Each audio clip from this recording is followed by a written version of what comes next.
Ibnu Abbas. Ya, kalau pergi Mekah kan ada satu, tapi Wahabi ni dia tubung habis, tak pergi orang nampak.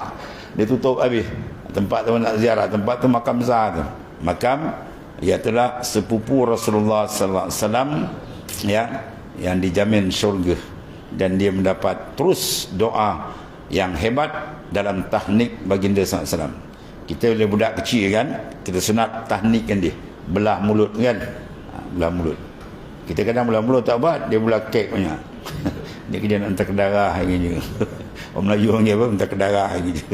Jadi belah mulut. Bila belah mulut tu doa Rasulullah tu. Dia kan ada belah mulut budak kan.